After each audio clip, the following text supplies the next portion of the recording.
And good evening, everyone. Welcome to another episode of Holotheatre. As always, I am Dan Tartaglione. Tonight we have the Sheriff of Gemp himself, Anthony Howard. And I know everybody was promised one person from design, but I think we went a little bit overboard and we got an additional one. So we have Ryan Jelson and our design advocate, Chris Kelly, as well. So, how are you two gentlemen doing today? Doing Great. good. So, the big thing here is we're going to talk a little bit about what design is coming up with and what is coming down the road. But first things first, I want to say congratulations to Ryan for winning the Jawa Cup. Thank you. You beat Justin Branch or not Justin Branch, sorry, Kevin Yop. You played two interesting decks. So, what made you choose Agents I of don't the think Hunt Court? Down's interesting. Yeah, It Hunt was the Down's. first time I've ever played it. I think in a tournament. I guess it was 15 years of doing other things just so I could spring Hunt Down in this Okay. event. But no, Agents of the Court, Gungan or Agents of the Court. I played that a lot. You did. Like, it was kind of fun to see you play that. Like, not a lot of people are playing Agents of the Court. I think Gungans is probably the standard It's the for it. best. I mean, It's but the generals comboing with the Admiral's Order, General Jar Jar, and also I was expecting destroyer droids, and General Jar Jar really does a number on destroyer droids, so that was the impetus for the pick. okay. There's also I want to pick something comfortable, and you don't win by a lot normally, but you don't lose by a lot either because you've got all these forms of retrieval and battling on you can go to a lot of battlegrounds on Tatooine. Yeah. I mean, and then you have Boshuda. Did you play Boshuda to No, I don't play you don't Boshuda. play that? Okay. I don't. Actually, I was kind of kicking myself because initially, if I was playing in standard court, because I took out the audience chamber because I thought the odds of him playing court were less than 1%. Because if the agents of the court, you can convert their audience chamber before they get a turn, but I took it out. Okay. So, and we saw what happened. You beat him in Yeah. game one, and then game two was Hunt Down. And Well, he just was so behind the eight ball at that point. He had to risk it, and I had all the answers. yeah. But also, I think I've probably the only person in the tournament who also played TIE bombers in an event, so I knew what he was trying to do. So, yeah, that didn't help either. Yeah, that was kind of interesting to see him play the TIE Bombers deck. That was kind of Yeah, cool. I know that they're Destiny 6 and everybody loves Destiny 6 cards. So, I get what the thermal detonators. You get to pick your destiny. The problem is then once you flip court, I was just going to keep him off Tatooine and let his own objective ping him to death. hmm and I don't know if he forgot about it, but Planetary Defensive Shield is a thing. There's that. But also was I didn't I realized this. I learned something is that I wonder if Gemp does this right. But if you cancel the force drain, the proton bombs, it didn't look like they even asked him to try because he never did collapse the cantina. So I think because Yeah. I canceled every single space drain. Hmm. I didn't know that. That's never come up before. That's interesting. Yeah, that's something like you don't really. I mean, I've never seen that in person. Yeah. I don't know if Batmouse or Chris has seen it in person, but But if that's you cancel Thankfully, the no. drain, yeah. I, cancel the drain, I Gemp didn't let the proton bombs go off. So I'm well, assuming that's why. I think what happens is when you cancel a drain, nothing that would be an optional response Option. can Oh, it's an occur. optional response. It's not a just initiated force drain response. Right. So Okay. an optional. It's optional. Okay. Yeah. That's There you go. interesting. Yeah, that is definitely an interesting situation. I mean, leave it to Kevin to come up with like a TIE bomber deck that everybody realizes now you can't really do anything if they cancel the drain. Well, Yeah. it's not the canceling the drain. I think it was also he wanted to flip type bombers with a thermal detonator, and then you get to pick your destiny. I got that part, but the issue is then it was really great against a bunch of ones, but I was playing a bunch of everythings. So yeah. Yeah, Dash did a lot of work that game. Yeah, Dash has been Yeah. seeing a lot of play recently, and I mean, from what I've seen, like he's a solid card. Oh, yes. But So. But leading on to that, I mean, I want to say first of all, design, Chris and Ryan, you guys, your team has done a really good job lately with a lot of the stuff. Like, communing has been a big hit. The Skywalker saga already. I mean, it's a good thematic, epic event. I mean, it doesn't see a lot of play, but I mean, A lot of cards for it have seen a lot of play, but exactly. it's covers a lot of thematic ground, I think.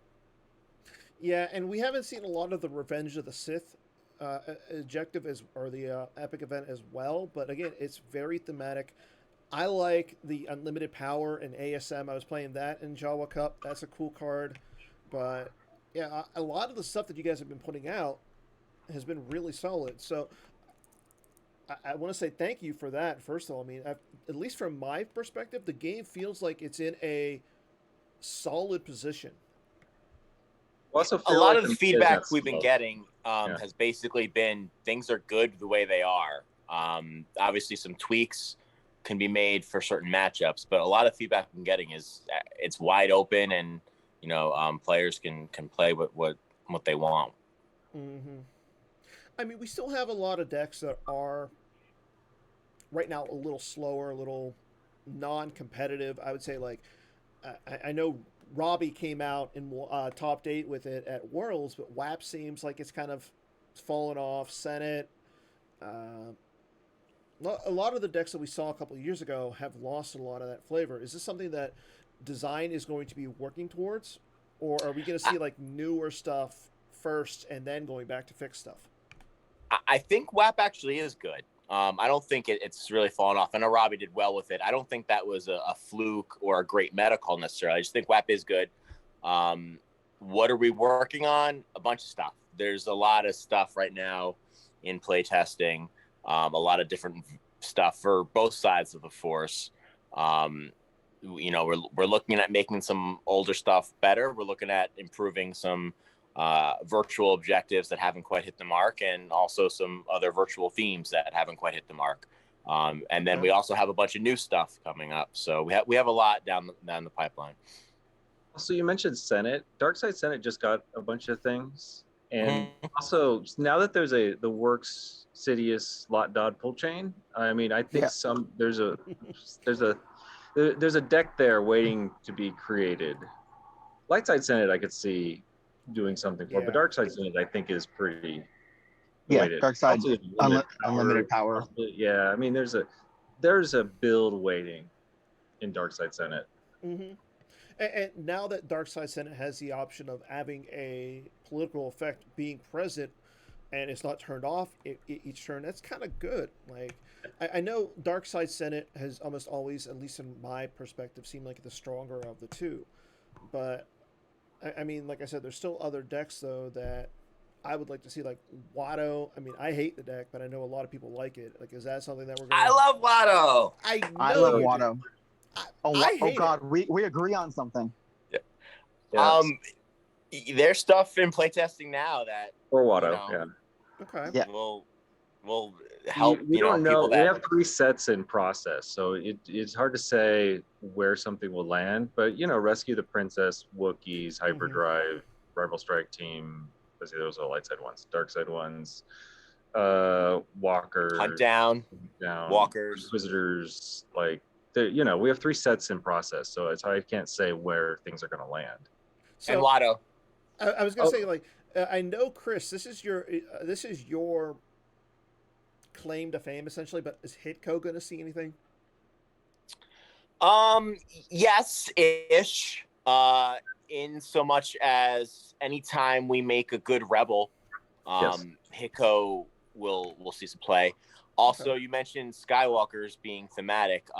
That card oozes theme, and everyone knows I'm such a sucker for theme. Even where the era icons are the episode 1, the Death Star 2, and the episode 7 for Anakin, Luke, and Rey. Like, that card just oozes theme. So any helpers we get for that will incidentally help Hitco, for the loop mode. So yeah, Hitco will see some helpers. I don't know that Hitco needs any direct helpers, but it'll gain in the way that Throne Room gains anytime we make a good character. Okay, And Joe Olson just asked in the chat. He's watching today. He wants to know about Watch Your Step. Like I know Watch Your Step had that big set that came out with around Solo, the movie, and everything. He wants to know: are we going to see anything to help Watch Your Step?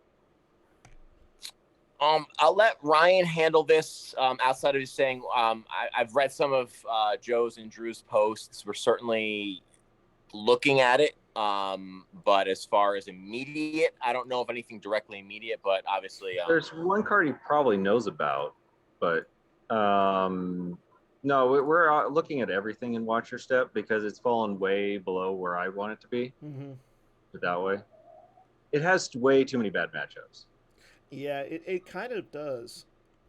But and Watch Your Step also gets helped every time we make a good utility interrupt that solves some match, like at least evens up some matches.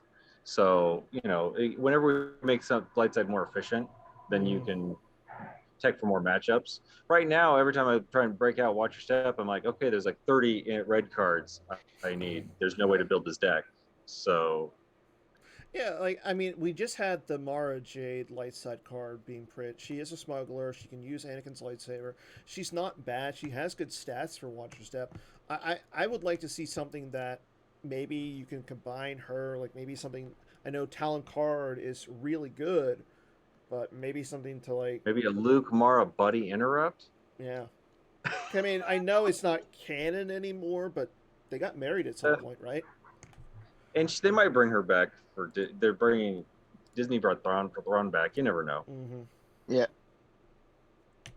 So, like, I know you guys like themes, especially Chris and Ryan. I know you helped. Well, as I hit my microphone, I know you helped out Agents of the Court and the what's the Dark Side variant? I can't remember it. Oh, my kind of stuff. I know you helped out those anything, but are we leaning towards more gameplay or more thematic type of stuff? Well, we have 4 themes in process for the next 2 sets. I don't know. I've lost track.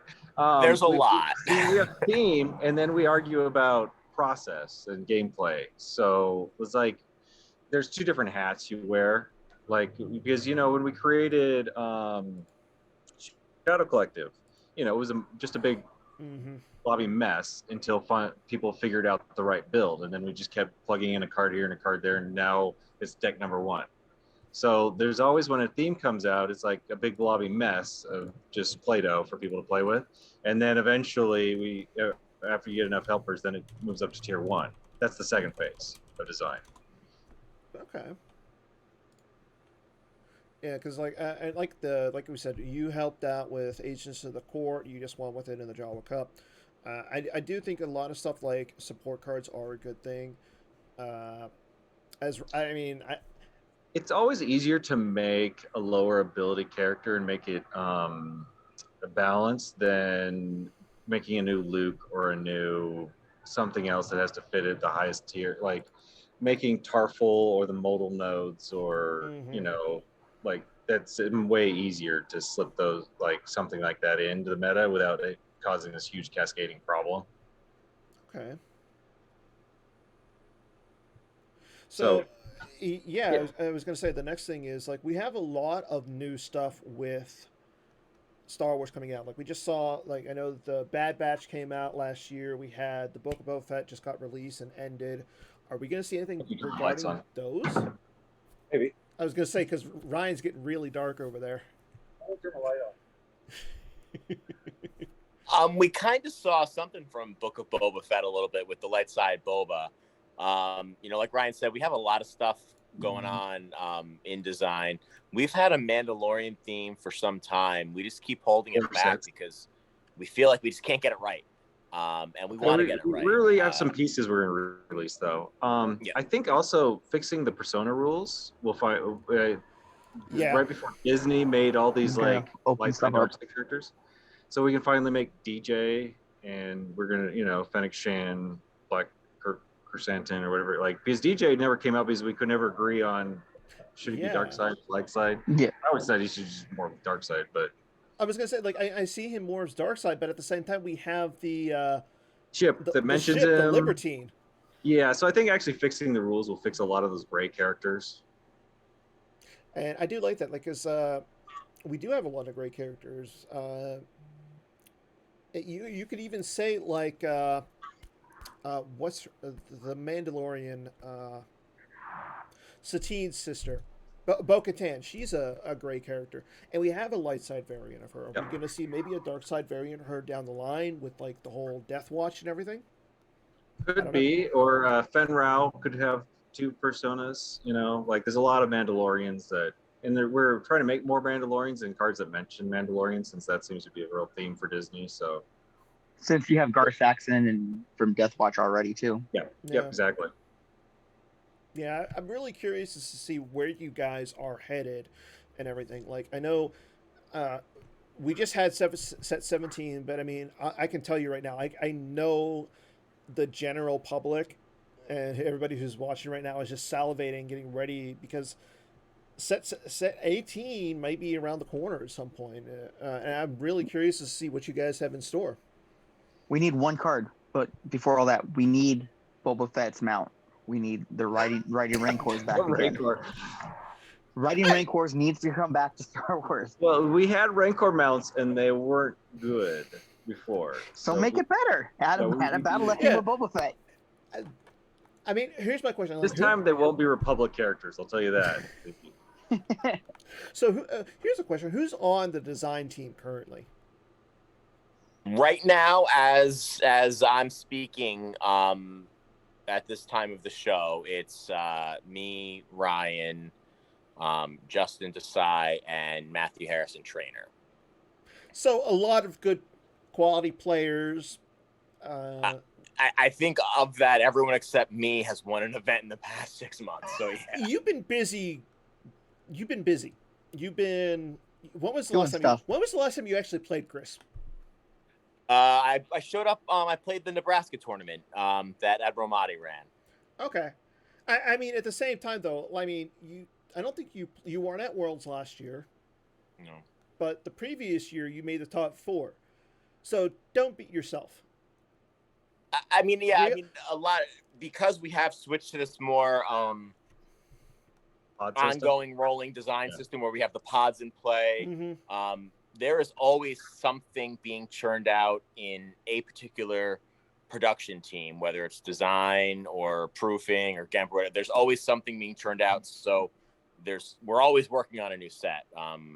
So yeah, that's definitely kept me busy, but in a good way, because it gets the cards quicker to the public, gets them tested more, and we get more feedback on them. So the process has been very successful since we changed the way sets get rolled out. So go ahead, Ryan. Yeah, I was gonna say, I think in the past, if a card didn't make a set, it kind of got dropped, and now we just keep the 100 cards that didn't make this set, roll over to the next set. I know it drives Chris crazy, but yeah, there's like this huge amount. It's not like we're lacking for ideas. It's just we don't want to break the meta. Yeah, and Ryan just nailed it. Like it's hard because we keep moving things around, but it's good because if it doesn't make the set, it didn't make the set for a reason.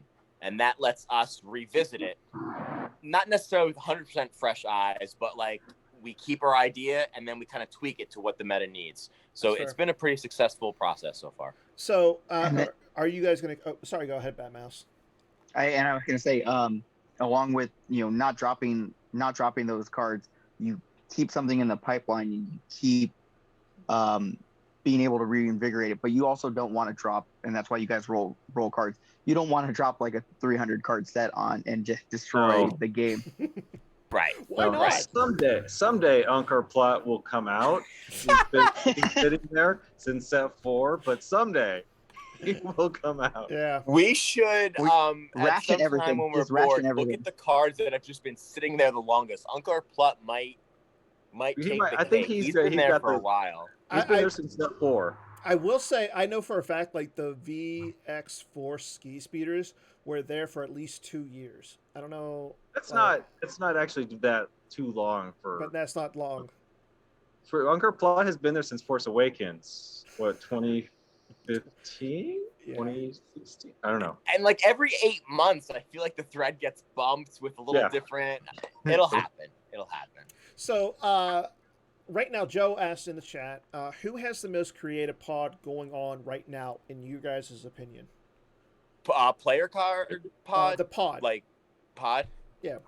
I'll let Ryan go. I know what my answer is, but I'll let Ryan go. I think Thrawn is the most creative. I don't know if it's. I don't know if it wins games, but it's definitely creative. Agreed. Like, yeah. Because I definitely think if you want to win games, Walker's is going to be where it's at. But, like, yeah, I think we'll get it there. But, yeah. Stack. Yeah. So, Walkers and Thrawn, what do you mean by those? Well, you watched Rebels, right? There's a Thrawn theme, and there's also a Hoth. You know, we're finally bringing Walkers back as an objective. Yeah, just as background, everyone knows the set 17 fourth marker. Yeah. That came from the Walkers pod, so we thought it was just a good idea to kind of tease that. It got Walkers right in the meta, but that's just part of the overall theme that Walkers pod has been working on. Walkers cards have been dribbling out, and I actually think it's a good thing, so we're not like overshooting. Well, I know. Legacy Walkers got nerfed so many times. Yeah, it's essentially the map of Legacy. Yeah, it was, and it was everything had to work for a while, work around it. Mm-hmm. It's why I played speeders for a while, just because every time they flipped Walkers, they would just concede. So I got to ask, is Connor Britton Stubley, is he in charge of this pod, like the Walker pod, or does he know about it? I don't. We don't really say who's on pods for their protection. Really, if they want to say it, that's fine. But I found, speaking from personal experience, sometimes you get unsolicited ideas that might take away from your vision, or even criticism. Hypothetically, I might have even had a few episodes of Book Boba Fett ruined because people posted their dream cards to me before I saw the episode. Oh, that's harsh. So I try not to let those people be known, so that way they don't get all of that. But they're welcome to say who they are if they want. That's fair. No, like I'd like the creativity that you guys are putting out. Like I said, I mean, I know the Skywalker Saga stuff isn't seeing play like a lot of play right now, but it is creative. It's really creative. Well, I mean, along those lines, like I said, we have a lot of stuff in the pipeline, and you know me, and I'm not afraid to say when we didn't hit the mark, and we didn't hit the mark in Skywalker Saga. Like Ryan said earlier, some of the cards hit the mark, but the overall theme didn't. So we're definitely looking to improve that. And I think Revenge of the Sith, same thing. I think that's probably a little bit better than Skywalker Saga, but I think both could use some help, and there's ways we can help them through new helper cards, or just trying to fix things that we probably were a little too gun shy. Going into that, we were going to release Skywalkers and Communing. Then we ultimately decided let's just do Communing, and Communing came out great, but that's kind of a mains platform, so we didn't want to release an equally good mains platform, but in reality it missed the mark. So we're definitely looking to improve it. So thematically improve it. Okay. Also don't mind ratcheting things up a little bit, like Shadow Collective, as opposed to HDV when it came out, just tier 0. We're trying to avoid tier 0s. That's fair. Yeah, because I think that shows too. There hasn't really been a huge CBT forum explosion in a while. So we're definitely trying to be a little more conservative. Yeah, but players definitely appreciate not having to turn around and go, this is too broken. I don't want to see this. I don't, and it helps you guys. But as a generally bad player, I appreciate not having to turn around and go, hey, Ryan, you broke it, man. Well, I mean, hopefully, Ryan, if you guys break something, it doesn't cause a divorce between you guys, because I know you guys are Star Wars card married. I think the only card that was mainly my idea that's ever been nerfed would be Mon Mothma, and that's a very minor nerf in all the deploy free all 17 sets. Yeah. And I'll just say, by far, without a doubt, Ryan is the most creative of everyone on D&D. All of the whoa, that's cool moments that you guys see in the cards, that's probably Ryan. And on the other hand, I'm probably the most OP'd guy.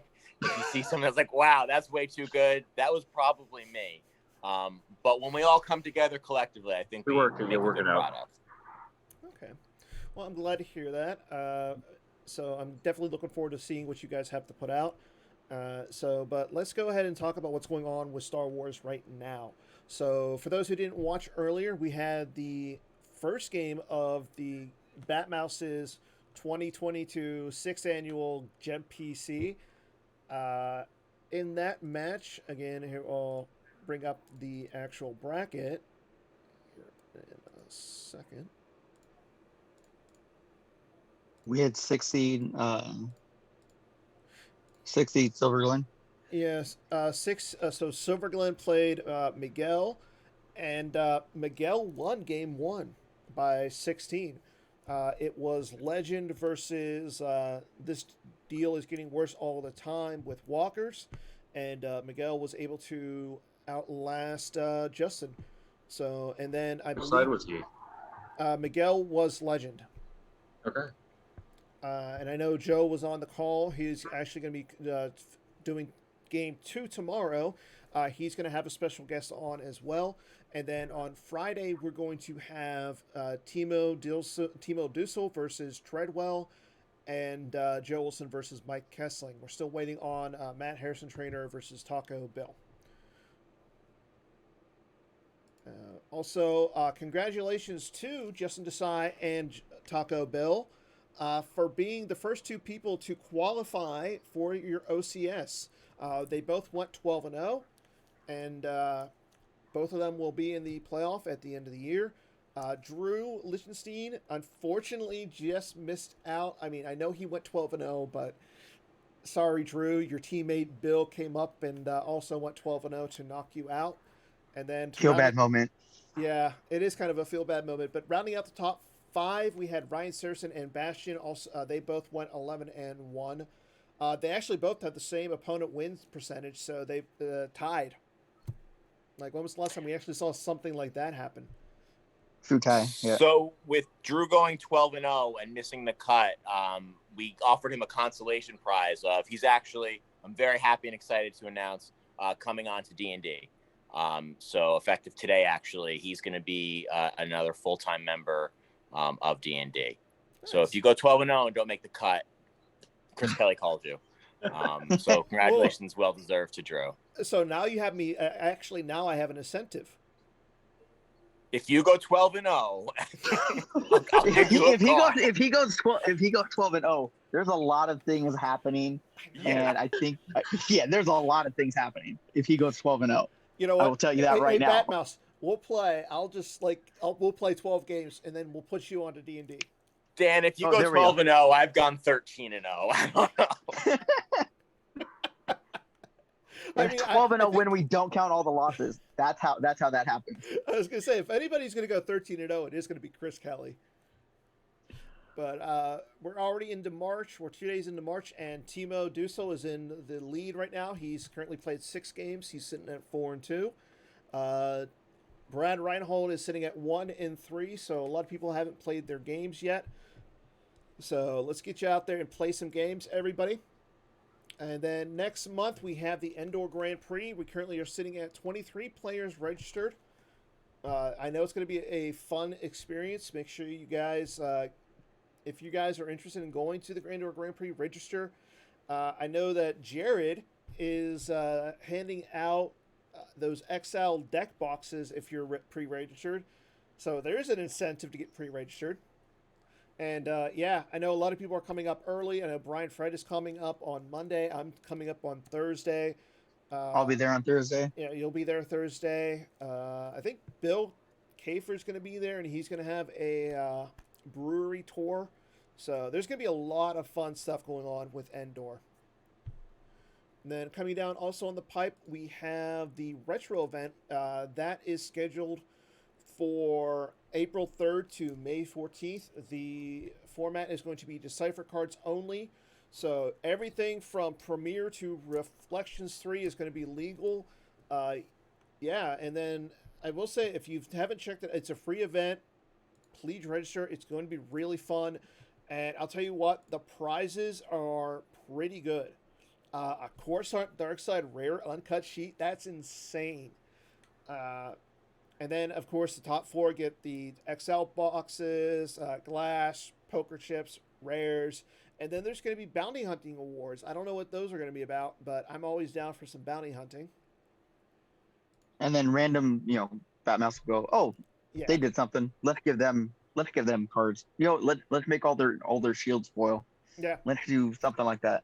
Yeah, Batman Along the way. loves to give away stuff. And then on April 30th, it's going to be the PC 20th anniversary. That's the day when the PC was created 20 years ago. I know everybody, it feels old and everything. I mean, I remember when the PC was first created. But it's going to be a 6-game event. And it's going to be all on GEMP. There's going to be two groups. Both the first one's going to be starting at 7 a.m. Eastern. The second one's going to be at 3 p.m. Eastern. And then it's going to be the winner of Group A and Group B will face. And yeah, it's going to be a fun event. Registration fee is only $1 or $5.20. And if you check out some of the prizes, again, are going to be really nice. First prize gets 400, second gets 200, and so forth. And then what really counts is first place receives a Reflections foil light side uncut sheet, and it has the Son of Skywalker on it. The second place receives a sealed OTSD box, and then so forth. And yeah, a lot of good prizes and everything. We're also going to be looking for anybody who wants to stream in the event. We'll make sure Jared takes care of you as well.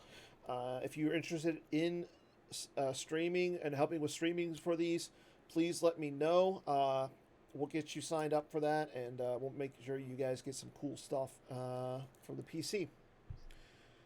And then also going on right now, if you're not on Facebook, well, I don't know. I got nothing to say about that. But currently going on right now on Facebook is the Best Star Wars CCG Virtual Card Image Challenge. Again, this is a 64-card tournament where you, the viewers, can vote on which virtual card you like the best.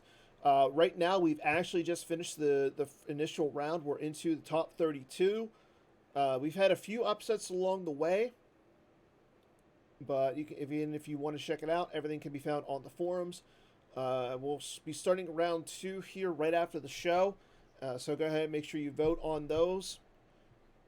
And yeah, along with that, if you haven't been watching any of the streaming service, any of those things that's been going on streaming-wise, Holotheatre, again, with Joe putting out the Gem PC earlier, well, you can enter in to win some cool stuff. First, you get stickers created by Kevin Yop. They are a lot smaller than your normal cards, but again, these are stickers, so you can decorate your deck boxes, collect them, do anything you want with them. But in the packs as well, you have a chance of getting very rare and limited foil cards. Again, this is the only way to get these, and they look really shiny with stars and everything.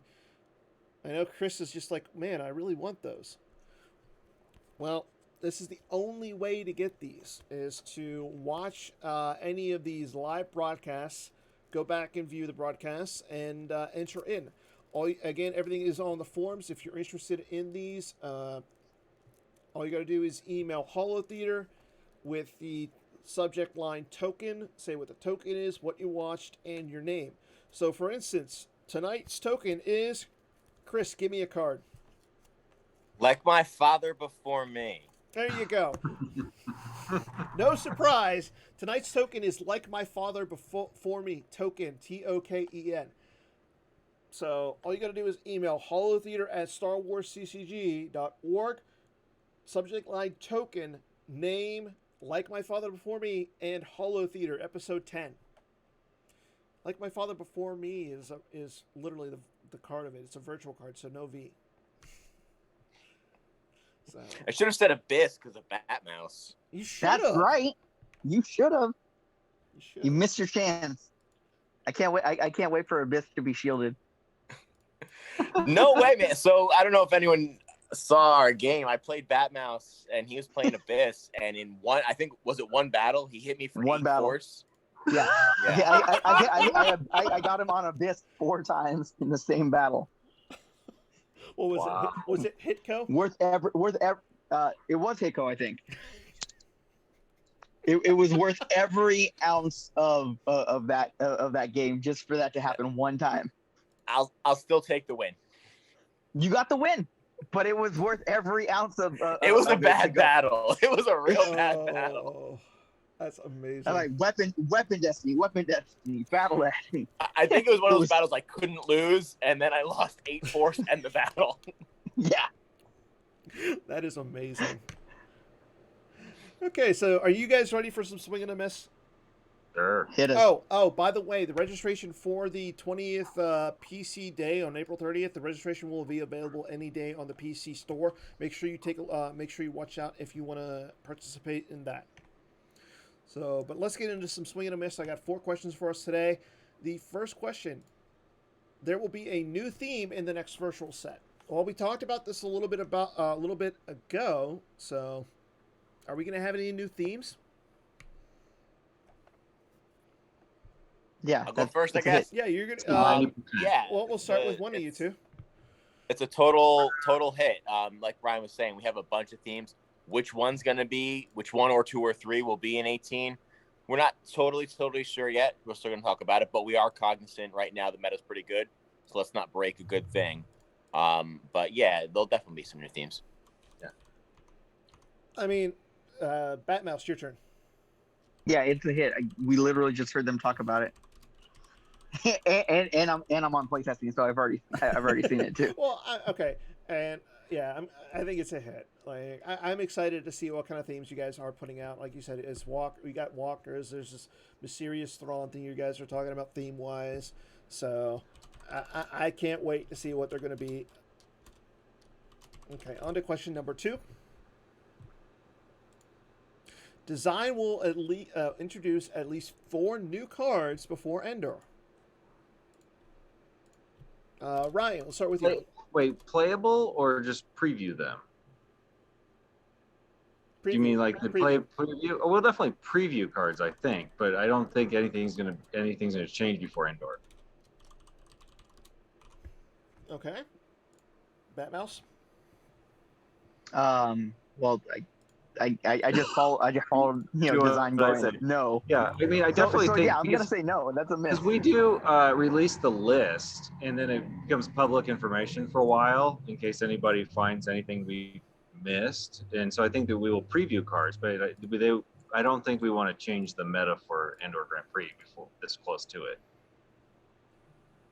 Okay. Yeah. I'm gonna say the same thing. My turn. Okay, Chris, your turn.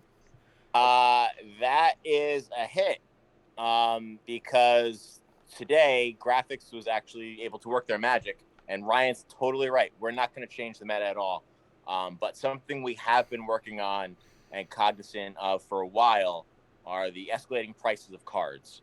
Okay. And there are quite a few cards that cost a lot of money that players who want to play very fun, iconic decks might need multiples of.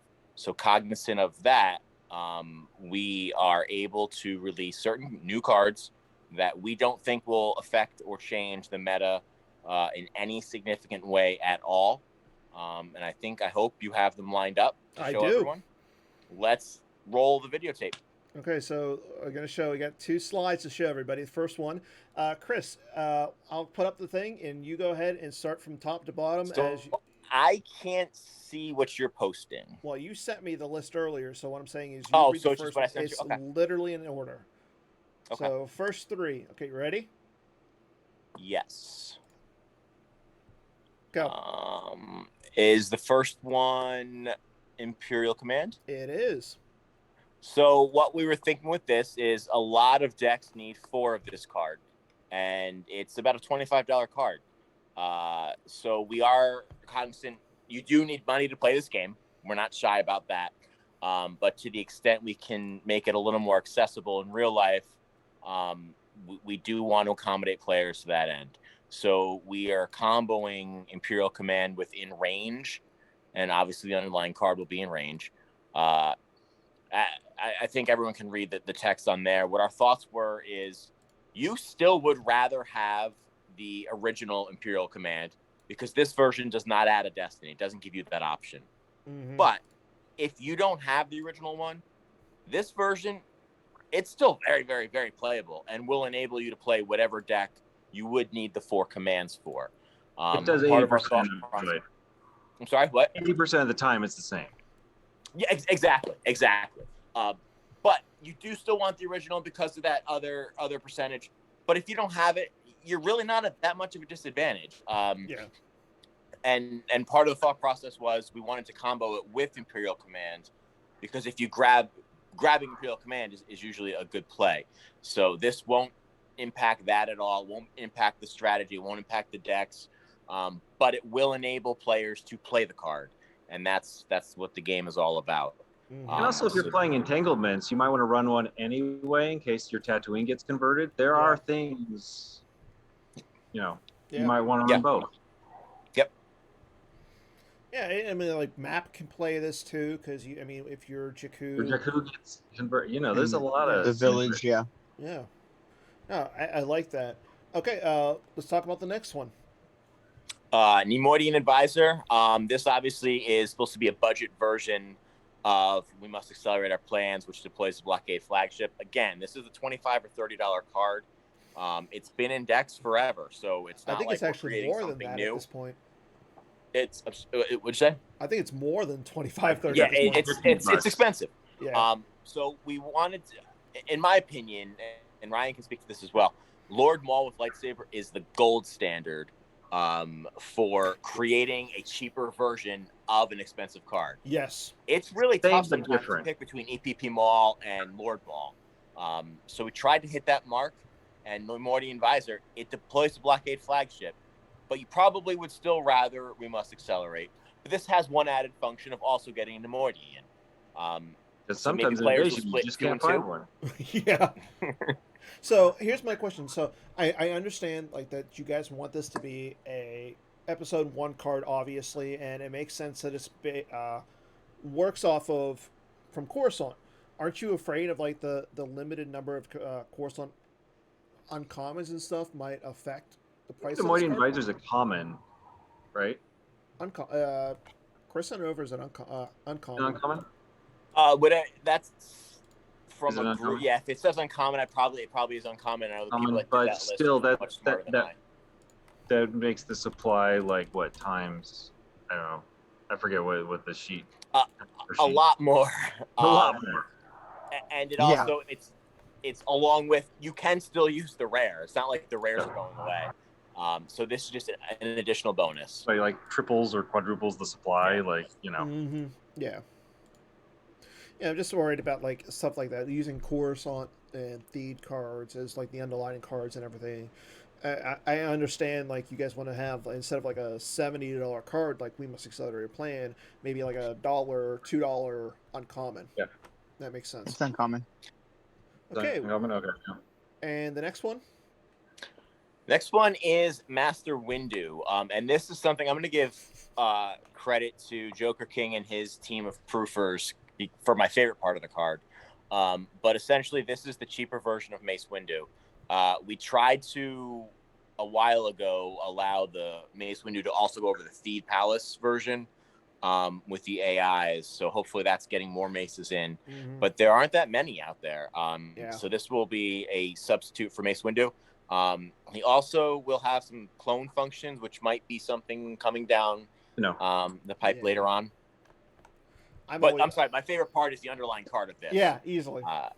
Yeah, that's good job by proofers. Good job.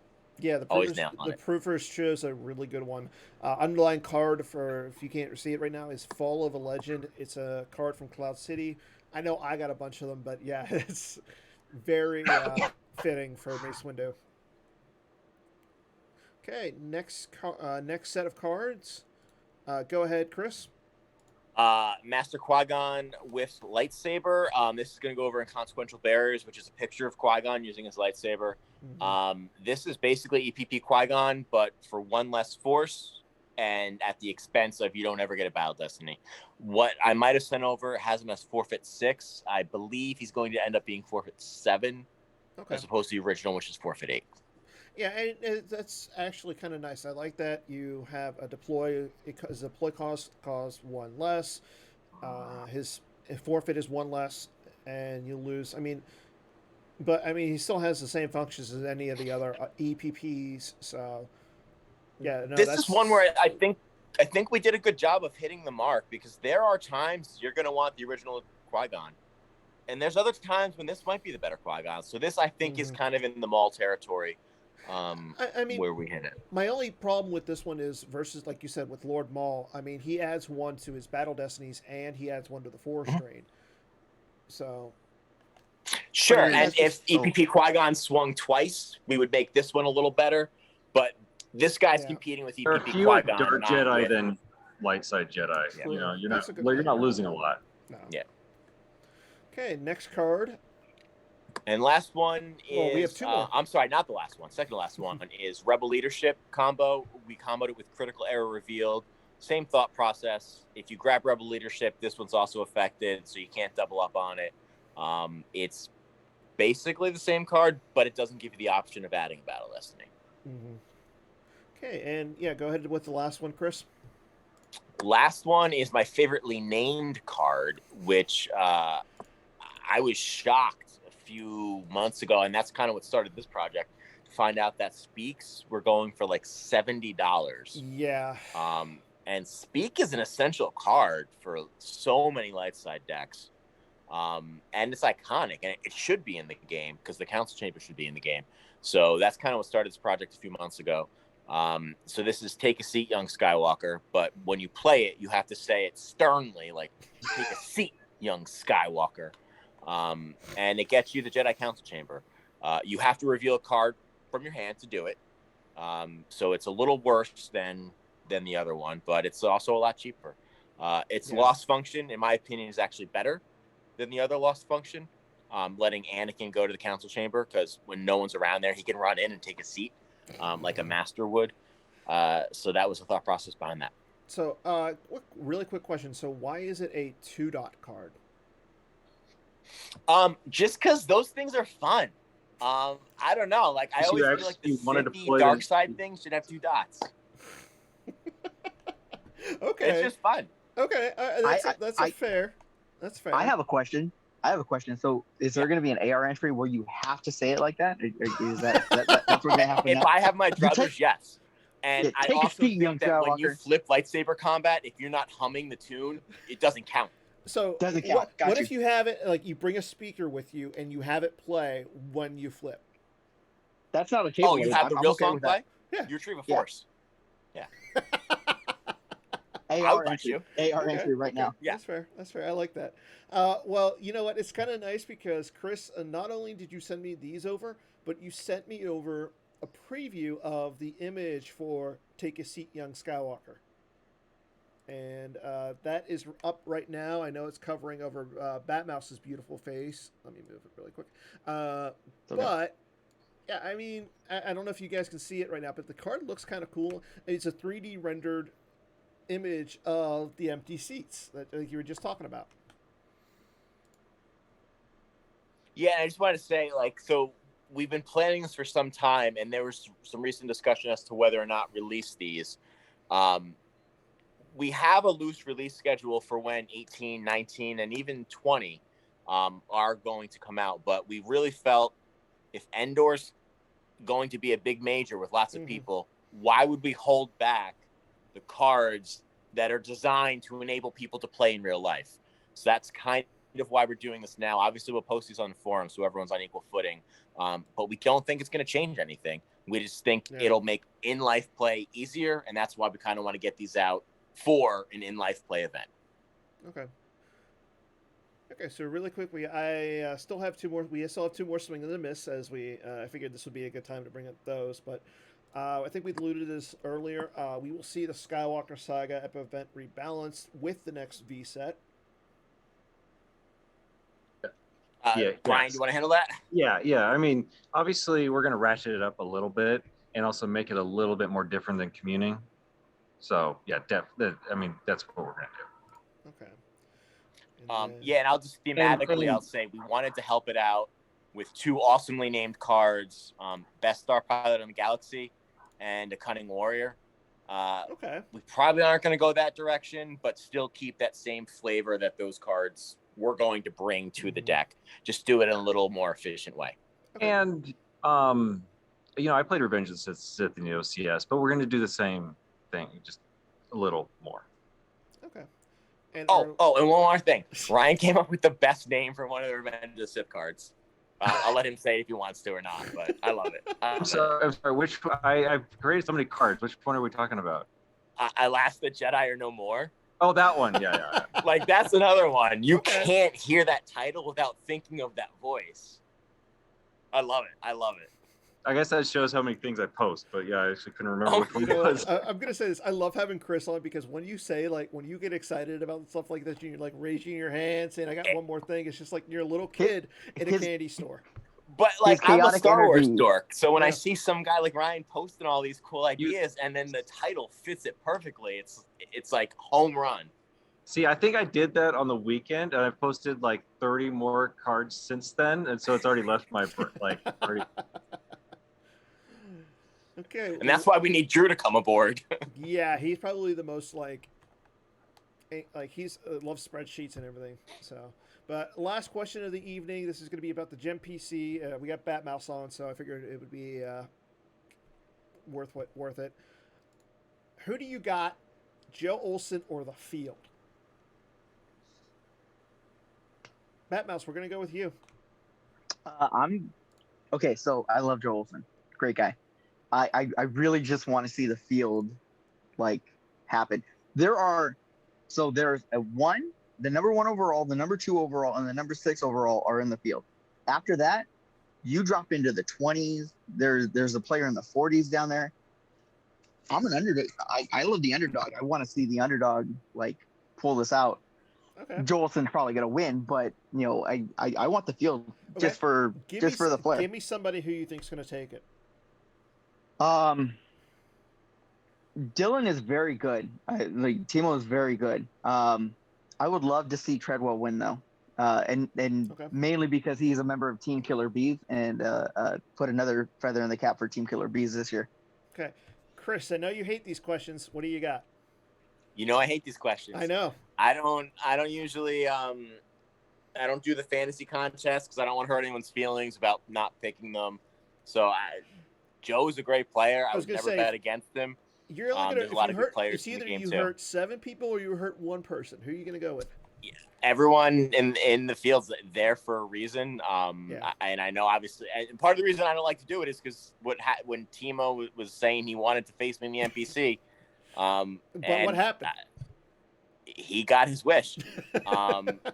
And so I don't like to do that. Everyone there is a great player, and I'm sure the best player will win. I wish them all luck. Okay.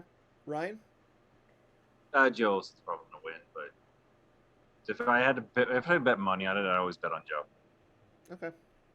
I don't know. Like I'm gonna go with Joe, and I think Joe has that hunger after. I mean, he got knocked out last year to Joker King of all people, and I mean he came off of Worlds with a stacked field. He came off a very talented Hop 8. I mean the guy was on fire, and then he goes and plays in the OCS. He loses in the first round to Bastion, so I think he's got his fire back, and I think he's going to take this one down. But I will say, like, as soon as I said that now, it's like, oh, wait, Joe is going to now lose because obviously me picking him is the kiss of death. Yeah, kiss of death. Good job, Dan. Good job. But I'm still going to go with Joe. Okay. Really quick, are you guys, this is going to be for both of you, and you got all 3 of you can work together. Well, actually, no, Batmouse, you cannot help here. So it's going to be Chris and Ryan for the lore challenge. You guys ready? Sure. All right. Okay, your lore challenge for tonight. Again, I'll read it, and then you guys have the option of asking for the set or the type. Okay, the lore challenge is It had been decades since Vader felt the sting of an enemy's blade. I'm very confident it's glancing blow, Glancing blow. Ryan. Yeah. You are too. So yeah. Glancing blow. Well, would you guys like the set or the type? Neither. Would you guys like the set or the type? We'll go with the set. Cloud City. Okay. Glancing blow. Yeah. It is. Well, that means you guys both get a Holotheatre Hero pack. Yay. Did you pick that because it was actually on my worlds list? No, I just said to everybody, I literally go on to the card database and I just pick a side and I scroll. And if it's, All that card just says, "I do not lose to hunt down dueling," is what it says. yeah, I didn't even realize it was on your worlds list. Like I said, I just go. It was through just I didn't want to randomly lose to hunt down dueling again at an event. That's fair. So I always think about putting in Hiko along with the dueler, the Destiny 6 dueler. That's just devastating. It's just But it's just that's never- going too much into they're playing Vader and then you flip over court or something. Yep. Yeah. Okay. It needs So- like a third useful function to be playable. But Ryan, get on that. Coming Make a soon. virtual Glancing Blow version. V coming soon. Glancing Blow V for Ryan Jelson. I can see Yeah. it. But it got you guys down as a victory, so you guys will be getting those packs hopefully soon. Make Right. sure they get the best Holotheatre Hero card. When am I getting my Matt, set? When am I getting my set, Dan? When Jared mails it out to you. I sent it to Scott. It's in I gotta talk Jared's to that hands. guy. But all kidding aside, he is killing it with his prize support stuff. He The is. boxes, and Yes. the foils, and I know there's some other stuff I've seen. That guy is a monster. Yeah. Monster. Oh yeah. But thanks again. That's all we have for tonight. So I want to thank Ryan Jelson for coming on. Batmouse again. Thank him for coming on as the co-host. Chris, it's always a pleasure. I'm glad to see you coming back onto the show, and maybe we'll have an episode with you and the puppet, Chris Kelly. I know that would be fun. But again, that's all Fun for who? For me, that was for tons the of fun for me. viewers. For the viewers, you're a man. That was tons of fun for me. You are a man who likes to take care of the people, correct?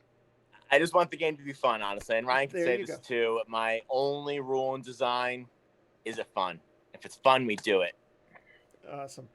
Okay, well, that's all we have for this show for this evening. Stay tuned next week. Again, tomorrow, tune in to Joe Olson. He'll be streaming Game 2 of the match between... Who played today? Miguel and Justin Branch. He'll have a special guest on. It will be on his channel. And then on Friday, again, we're going to have 2 games with Joe Olson playing against Mike Kessling and Timo Dussel playing against Jeffrey Levine. Treadwell. Treadwell. So that will be a Friday. And then next week we'll have Holotheatre on again. So thanks to everybody for tuning in, and we'll see you guys later. Have a good week. Take care.